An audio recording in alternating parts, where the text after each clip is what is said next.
اور پاؤں کی بوجھ انسان کو آگے ہمارے پاس سوچ ہی نہیں ہے کہ میں مزید سیکھوں گا تو کیا فائدہ ہوگا، کیونکہ ہم نے یہ سوچا ہے کہ بس سیکھنے کا مقصد پیسہ ہے، پیسے مل رہا ہے تو سیکھنے کی ضرورت ہے۔ نمبر 3، آپ اپنے ملازمت سے ذریعہ آمدن سے کیا ویلیو کریٹ کر رہے ہیں، امت کو کیا دے رہے ہیں، آپ کے کام سے فائدہ کیا ہو رہا ہے، امت کو، ملک کی معیشت کو کیا فائدہ ہو رہا ہے، صحتوں کو کیا فائدہ ہو رہا ہے، عوام کو کیا فائدہ ہو رہا ہے۔ اپنے پروڈکٹ، اپنی صلاحیتوں کو ویلیو کریٹ کریں۔ نمبر 4، پریکٹس، جس کام سے آپ وابستہ ہو اس میں مزید پریکٹس کریں۔ کیا کریں؟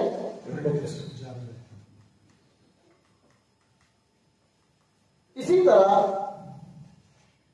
اسمارٹ ورک کرنا سیکھیں، یہاں نہیں ہے کیا کرنا سیکھیں، اسمارٹ ورک کسے کہتے ہیں کہ آپ سیکھ کر کام کریں۔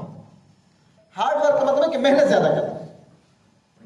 ایک آدمی نے گائے خریدی، کیا خریدی، اور اس کے ڈنڈا مارنے لگے کہ بھائی اس کو سوزوکی میں چڑھایا، آپ کو دیکھا کہ قربانی کے دنوں میں وہ نہیں جاتی ہے، تو اس کے مالک نے کہا کہ اس کے سامنے گھاس رکھو اور چلتے جاؤ یا آپ کے پیچھے چلے۔ تو اس نے کیا کیا، ایک نے اسمارٹ ورک کیا اور دوسرے نے اسمارٹ ورک اور ہارڈ ورک میں فرق کیا ہوگا، ہمیں کیسے پتہ چلے کہ یہ اسمارٹ ورک ہے یا ہارڈ ورک ہے؟ اگر کوئی شخص عہدہ، پاور، طاقت ہونے کے باوجود ہمیشہ سٹریس میں رہتا ہے، ذہنی بوجھ میں رہتا ہے، ذہنی تناؤ میں رہتا ہے، اس کا مطلب ہے کہ اسمارٹ ورکر کبھی کبھی زندگی میں پریشانی آتی ہے، مشکلات آتی ہے، ذہنی تناؤ ہوتا ہے، یہ انسان ہونا بھی اس کی علامت ہے کہ آپ پریشان ہوں گے، ایسا نہیں کہ نہیں ہوں گے، لیکن کبھی کبھی نا حالات آتے ہیں، چیزیں ہوتی ہیں، لیکن کبھی کبھی ایسا ہو تو کوئی بات نہیں، لیکن ہمیشہ ایسا ہو اس کا مطلب ہے کہ آپ کو اپنے کام میں اسمارٹ ورک ہو۔ نمبر 2، دوسری علامت کیا ہے، آپ کے کام میں مس مینجمنٹ ہے، کیا ہے، کبھی ہوا کبھی نہیں ہوا، کبھی رہ گیا کبھی ہوا کبھی بھول گئے، تو مس مینجمنٹ اگر ہے تو اس کا مطلب ہے کہ آپ کو ہارڈ ورکر ہو سکتے ہیں لیکن اسمارٹ ورکر۔ نمبر 3، اگر آپ کی زندگی میں گلے شکوے شکایتیں ہی ہیں، گلے شکوے اور، تو آپ ہارڈ ورکر تو ہو سکتے ہیں لیکن اسمارٹ ورکر۔ اگر محنت زیادہ اور نتیجہ کم ہے، محنت اور نتیجہ کم ہے تو اس کا مطلب ہے کہ آپ ہارڈ ورکر ہو سکتے ہیں لیکن اسمارٹ ورکر۔ تو یہ چند علامات ہیں، ہم اپنی زندگیوں میں جائزہ لیں کہ نتائج کیا ہے اور محنت کیا ہے، یہ دیکھیں کہ زندگی میں تناؤ کم ہے یا زیادہ ہے، یہ دیکھیں کہ آپ کی مس مینجمنٹ ہے یا نہیں ہے، تو بہت آسانی سے آپ معلوم کر لیں گے۔ آخری چیز ریفارم، جدت، زمانے کی جدت کے ساتھ، شرعی تقاضوں کے ساتھ جدت اختیار کریں۔ میں دوبارہ دہرا رہا ہوں، جدت اختیار کر لیں گے تقاضوں کے ساتھ ساتھ، شرعی حدود میں رہتے ہوئے زمانے کی تبدیلی کو سمجھے، حالات کی تبدیلی کو سمجھے۔ امام محمد رحمۃ اللہ علیہ قول ہے، علامہ شامی رحمۃ اللہ علیہ ذکر کی کہ من لم یعلم باہل زمانہ فہو جاہل، کہ جو شخص اپنی زمانے کے حالات سے واقف نہ ہو وہ کیا ہوتا ہے، نادان ہوتا ہے۔ ضروری اس بات کی ہے کہ زمانے کی جدت کو، دین کی تقاضوں کو، کاروبار کے تقاضوں کو سمجھے اور کام کرے۔ یہ تھے ظاہری اسباب معیشت، کیا تھے؟ دوسری چیز ہے غیبی اسباب رزق، غیبی اسباب معیشت، کہ ظاہری اسباب تو ہم سب لوگ کرتے ہیں، یونیورسٹیوں میں سیکھتے ہیں، ایک دوسرے کاروباریوں سے سیکھتے ہیں، مجلسوں سے سیکھ لیتے ہیں، پڑھ کر سیکھ لیتے ہیں، جس پر توجہ نہیں ہوتی ہے وہ غیبی اسباب۔ کیا ہے؟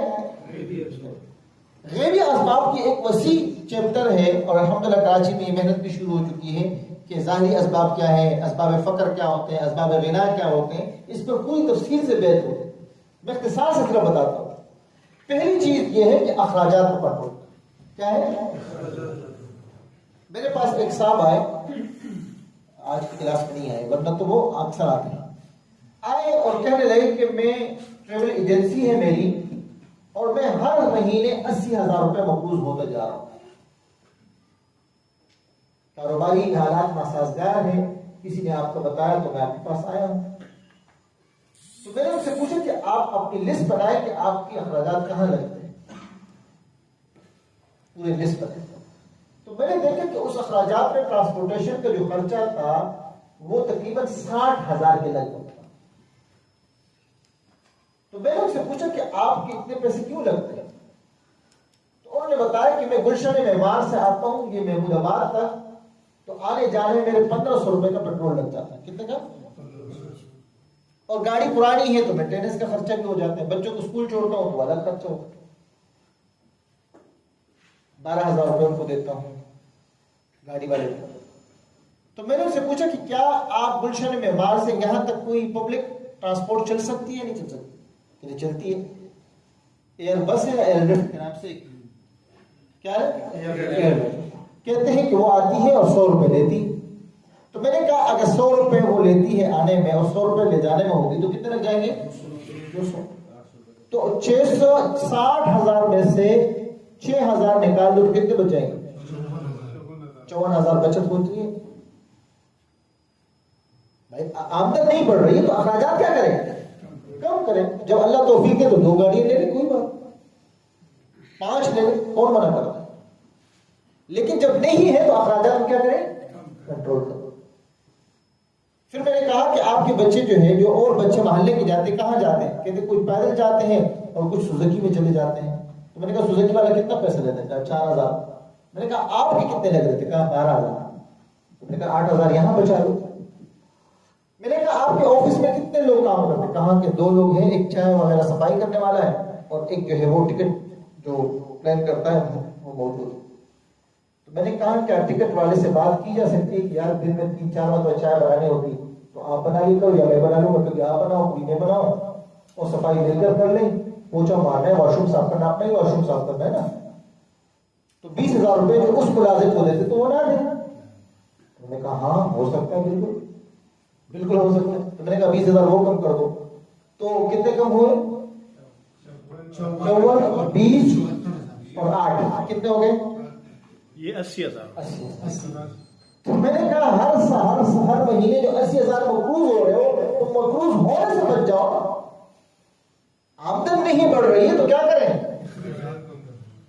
لیکن دانش مندی کے ساتھ کہ کون سے اخراجات کم کرنے ہیں کون سے نہیں کم کرنے، مشورے کے ساتھ حالات کو دیکھ کر آپ جائزہ لیں. اس لیے تو کتابوں میں الاقتصاد فی المعیشہ اللہ کے رسول میں کیا فرمایا؟ اللہم قنعنی بما رزقتنی، یا اللہ جو کچھ دیا اس کو مجھے قناعت دے. کیوں فرمایا؟ دوسری چیز ضروریات اور خواہشات میں فرق کریں. اس وقت جو ہم پھنسے ہوئے ہیں قرضوں میں اور معیشت کا رونا رو رہے ہیں وہ ضروریات کی وجہ سے نہیں. ضروریات کو اللہ فقیروں کی بھی پوری کرے، خواہشات بادشاہوں کی پوری نہیں ہو رہی. تو خواہشات میں اور ضروریات کے فارمولے کو سمجھنا ہوگا، پریشانی ختم ہو جائے گی. اللہ دے دے تو پھر خواہشوں کو پورا کریں، لیکن ضروریات کا فارمولہ اور خواہشات کے فارمولے کو سمجھیں. یہ بات کلیئر ہے؟ اب آتے ہیں کچھ وہ غیبی اسباب ہے جس کو ہم نے کرنا ہے. نماز کا اہتمام. کس کا اہتمام؟ نماز. ہم کہتے ہیں کہ آپ کے ساتھ ہوگا کہ ٹینڈر کے تو کیا رزق کی بڑھوتری کا سبب نہیں ہوگا؟ جی اگر نمازیں جو ہے اللہ کی رحمتوں کو کھینچے گی تو رحمت رزق رحمت نہیں ہے. دوسرے کے سامنے ہاتھ پھیلانے سے آدمی بچ جائے، یہ اللہ کی رحمت نہیں. تو نماز کا اہتمام ہو، یہ رزق کو کھینچنے کا بہترین ذریعہ ہے. نمبر 2 کثرت سے استغفار.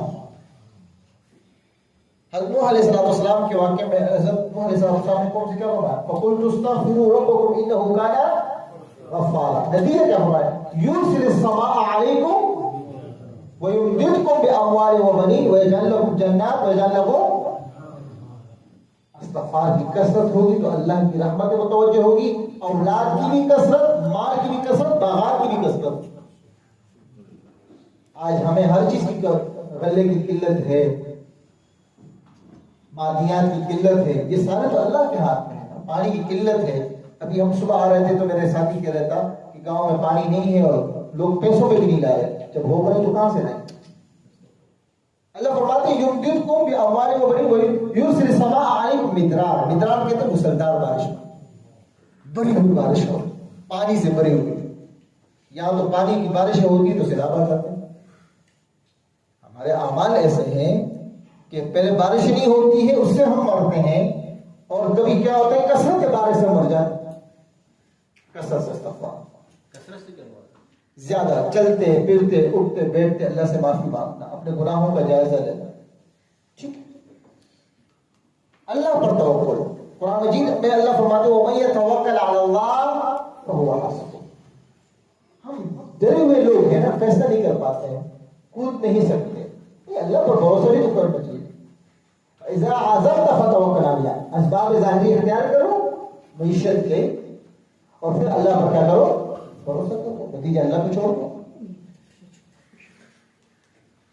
شکر گزاری، اس پر بات ہوئی کہ نہیں شکرتم لازید، اللہ بڑھا دے. صبر، قرآن مجید میں حضرت ایوب علیہ السلام کا ذکر ہوا ہے. اتنی تکلیفیں، بیماریاں، کہتے 17 سال تک جسمانی تکلیف رہی، اولاد کی تکلیف، مال کی تکلیف، جسم کی تکلیف، لیکن صبر کیا. اللہ پر نعم العبد، کیا صبر اللہ. اذ نادى ربه انی مسنی الضر، یا اللہ تکلیف ہوگی، حاجت کسے بیان کرے؟ مسنی الضر. لوگوں کے سامنے دست دراز نہ کرے، سوال دا ہاتھ نہ پھیلائے. مسنی الضر، مجھے تکلیف پہنچی. اللہ نے فرمایا فاستجبنا له وکشفنا ما به ضر وآتیناہ اہلہ ومثلہم معہم. وہ بھی دیا جو پہلے تھا اس سے ڈبل دیا. تو صبر آدمی کرتا ہے، حالات ناسازگار آتے ہیں، مشکلات آتی ہیں، لیکن صبر کا دامن آپ سے نہ چھوٹے. تقویٰ، قرآن مجید میں اللہ فرماتے ہیں وَمَن يَتَّقِ اللَّهَ يَجْعَل لَّهُ مَخْرَجًا وَيَرْزُقْهُ مِنْ حَيْثُ لَا يَحْتَسِبُ. اللہ سے ڈر پیدا کرے، اللہ کے سامنے تقویٰ اختیار کرے، گناہوں سے بچے.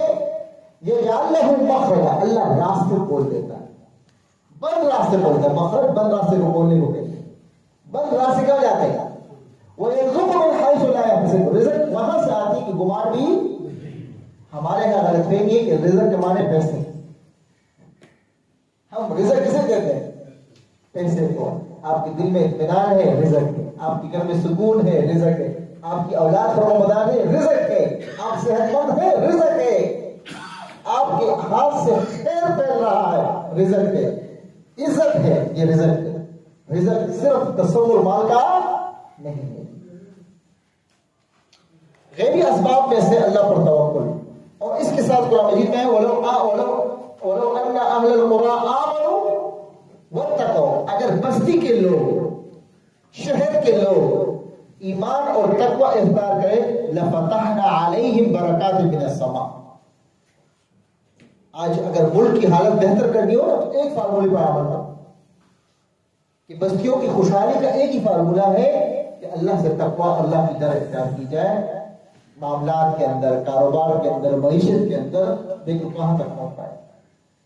توکل، وَمَن يَتَوَكَّلْ عَلَى اللَّهِ بات ہوئی. والدین کی دعا.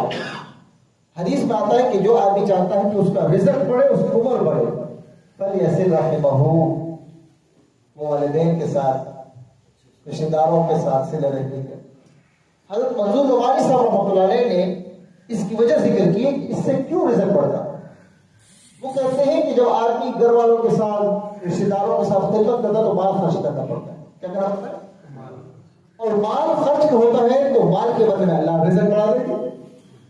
دوسرے رشتہ داروں کو، والدین کو ٹائم دینا پڑتا ہے، وقت دینا پڑتا ہے. تب کسی کے پاس جائیں گے، کسی کو فون کریں گے، کسی کا واسطہ کریں گے تو عمر اللہ بڑھا دیتے ہیں.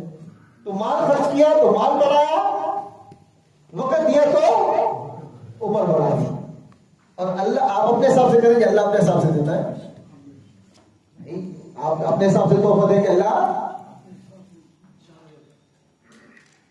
کمزوروں کے ساتھ حسن سلوک.